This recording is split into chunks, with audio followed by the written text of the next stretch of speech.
La mise en œuvre de la loi sur la sauvegarde de la sécurité nationale joue un rôle très important dans le développement social et économique rapide de la région administrative spéciale de Macao et dans le maintien de la sécurité nationale ainsi que de l'ordre social et public.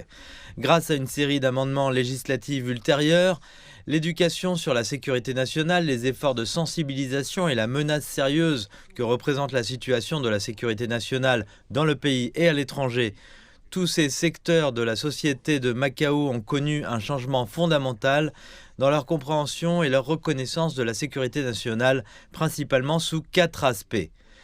Premièrement, la prise de conscience et la responsabilité de tous les secteurs de la société de Macao en matière de sauvegarde de la sécurité nationale ont été continuellement renforcées. Nous avons lancé notre campagne d'éducation sur la sécurité nationale en 2018 et d'ici à 2024, 7 éditions auront été menées. Le nombre de participants est passé de 18 000 au début à 61 000 cette année. Cette croissance reflète l'importance que nous attachons à la sécurité nationale et montre comment l'ensemble de la population a assumé ses responsabilités à cet égard.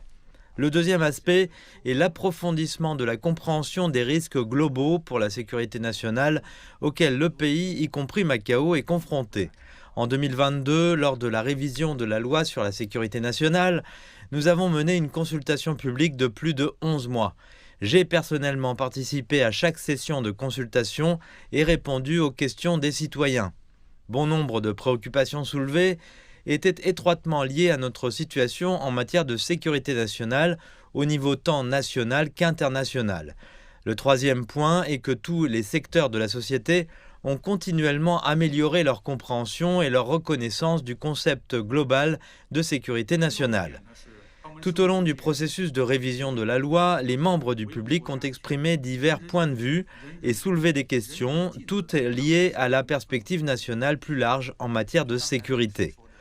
Enfin et surtout, une atmosphère sociale positive prend progressivement forme dans laquelle toutes les couches de la population de Macao ressentent une responsabilité partagée dans la sauvegarde de la sécurité nationale et où chacun s'engage à faire sa part.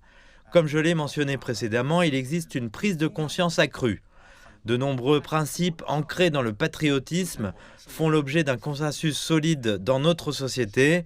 C'est pourquoi j'affirme qu'après l'adoption et la modification de la loi sur la sécurité nationale, 4 changements majeurs ont eu lieu dans la société de Macao. Nous devons continuer à consolider et à faire progresser cette transformation.